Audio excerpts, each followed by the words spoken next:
and guide you along every step of the way. Before we get started, I would love for you guys to support if you can by subscribing, turning on the notifications bell, or by clicking the link still below to support me. If you have any questions, please feel leave a comment below and I will get to you. If not, let's get started with today's workout. We're gonna have multiple different pieces, but the first component is gonna be our warm-up.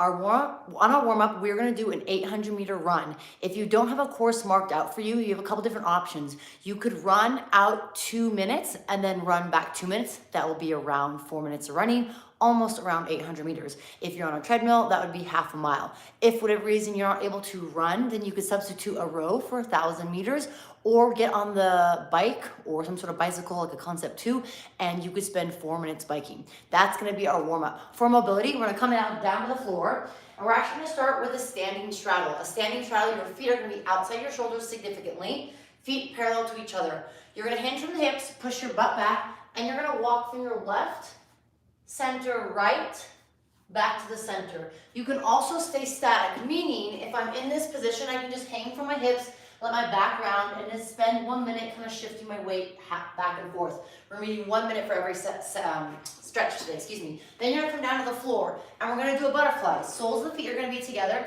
Interlock your hands by your toes. Keep the torso nice and tall, elevated to open up more of the back. If you wanna round more of the back, you could focus on pulling yourself down to your shoes.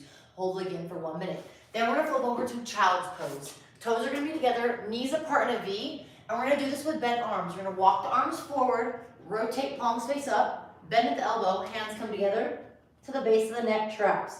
Again, holding for 1 minute. You wanna think of walking your elbows away from your knees to help open up that tricep and shoulder. Then from there, we're gonna do a single leg forward fold. Essentially, I'm gonna have one leg out, and my other leg's gonna be behind me or to the side. So it looks like so. If I'm sitting down my sit bones, my one leg can come in like a V, or I can come out to the side. I'm gonna fold myself forward. I'm gonna spend 1 minute here, then I'll switch. Same thing, reaching forward. If you want more of a stretch in the back and hamstring, I want you to keep the torso nice and flat. If you're not necessarily that flexible, you can round a little bit more and bring your body closer to the floor. Then we're gonna close with a dynamic puppy dog. So your hands are gonna be outside the shoulders, and your hips are gonna be stacked over your knees. This is gonna help open up our thoracic spine, our mid, upper back, shoulders, lats, triceps. You can drop your forehead or chin to the floor. Then actually aligned, we're actually gonna close the dynamic portion. You're gonna be in a plank position. You're gonna lift your hips high into the sky, do downward facing dog. You're gonna hold here for about 2 seconds. Then you're gonna come back to the plank position, drop the knees, untuck the toes to up dog, dropping your hips as close as you can to the floor. My back's a little pinchy right now, so I can't get my hips down there, but just imagine pressing away from the floor. Again, 1 minute each for today's mobility. That will wrap up the component of stretching. Now we're going to move down to our lifting components, my favorites. Today we're gonna be doing a superset. We're gonna be doing dumbbell bench press on a bench, preferably with a set of dumbbells, and then we're going to superset that with dumbbell bench lat pullovers or lat pull downs, however you want to do it, but we're gonna be doing that with one dumbbell. So I'm gonna talk about both and go over points performance. For the dumbbell bench, I personally will pick up my dumbbells from the floor. I'll put them at the end of my thigh, top of my knee. Then I'm gonna lean back and brace my core, using my legs as leverage to keep the dumbbells here. So as I get set up, I have a minimum amount of distance to lock those arms out. From here, the balls of my feet are pressing into the floor. I'm squeezing my butt, shoulders and head in contact with the bench. You may have a little bit of an arch in your back, that's okay. I like to pull my feet back. Think of like driving the balls of your feet into the floor, squeeze the butt here.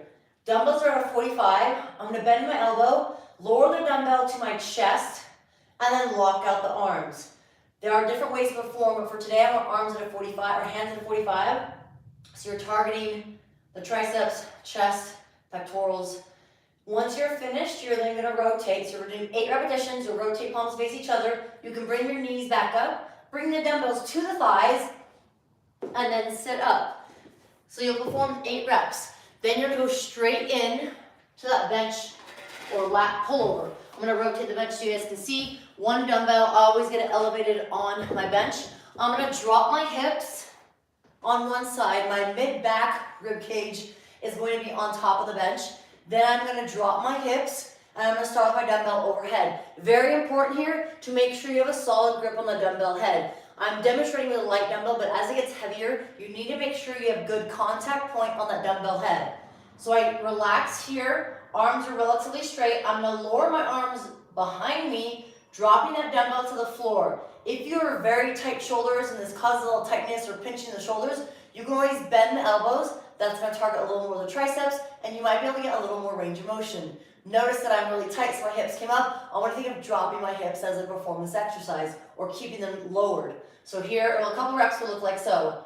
Lower the dumbbell down, and then extend all the way back up. This is gonna help strengthen your upper body, but also help improve range of motion, specifically in the lats and shoulders. I'll perform my 8 reps. I'm gonna rest 2 minutes, and you're gonna complete a total of 4 sets.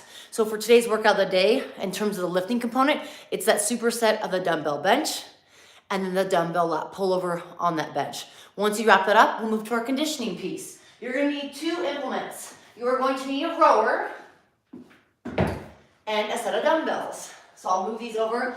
I'll talk about it and then I'll go over points of performance. The rep scheme looks like this: 15, 12, 9. So you're gonna do 15 calories on the rower, 15 dumbbell thrusters, everybody's favorite. Then we're gonna go 12, 12, 9, 9. So this is gonna be a full body workout. It's gonna help you get your heart rate up. The intensity is very important. The intensity is gonna help you lose fat, burn fat, but also help you build muscle.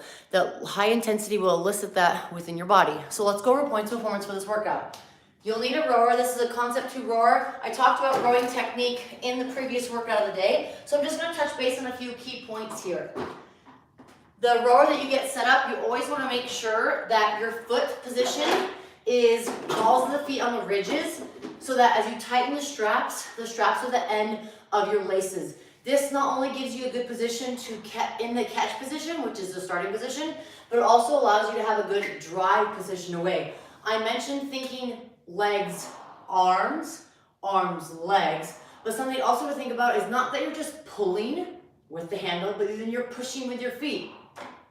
Since we're doing calories, I incorporate a long short pull. So I'm gonna do a couple strokes, because the spin is gonna be a little loud. I'm gonna do a couple strokes at a regular pull, then I'm going to do some long short pulls, and then I'll highlight that. So regular pull here, leg drive, arm recover, and then I reset.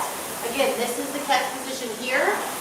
As I go into the intervals, it looks like this. I'm gonna do a long pull, short pull, long pull, short pull.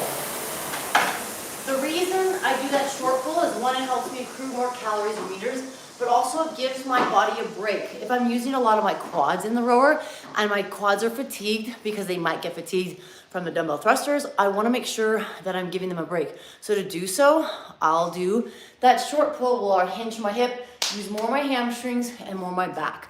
That is an option, something to consider while you do this workout. I'll do my 15 cals, I'll pop off the rower, I'll grab my dumbbells, they'll be on the floor. I'm going to jump, shrug, pull myself under into the bottom of that squat, bottom of that front thruster position. I'm gonna pop my hips, transfer momentum from my hips into the shoulders and arms. Dumbbells come back down to the shoulders, then into the legs. Notice that I get my hip crease below the top of the thigh, and I'm locking out my arms. Also notice, I don't go into the bottom of the squat with my arms still like this. Dumbbells come back to the shoulders, then I go down. Think of it as your shoulders as go buttons, right? Once the dumbbells come to the shoulders and they touch those go buttons, then you can descend in that squat. So that's today's conditioning piece. Sorry, I'm a little out of breath. 15, 12, 9. Again, calories first on the rower, then the dumbbell thrusters. Here are some modifications if you can't perform the full workout. You could either scale the repetitions, so you could do 12, 9, 6 repetitions. If you don't have a rower, you could do calories on a bike. Another option would be to go run. You could run a 400 meter and then a 200 meter and a 200 meter for the substitution for the rower. Weight loading, 50 for gentlemen, 35 for ladies. You can scale back to 40 and 25 or 30 and 15. If you can't go overhead, you can do dumbbell front squats. If you can't squat, you could do dumbbell shoulder to overhead or a push press. Those are some modifications. If you guys have questions for me or you want more modifications, please feel free to leave a comment below and let me know. I would love to see your weight component, what dumbbell you use for the lifting, and also your time component for today. Any substitutions, modifications, please feel free to include them. But again, the intention of this is to remove the guesswork for you guys, and I coach you along every step of the way. I'm here to help you, anything from the mobility all the way to the conditioning piece. Again, I would love your support. I would love your support along the way in everything that I'm doing. I appreciate you guys being here. So if you haven't subscribed or haven't turned on the notifications bell, I would love that. And again, you also can support me in a few other ways by clicking the links below and supporting me there. Any questions, shoot me a message and I will respond. Thank you guys so much. Have a fabulous day and I will see you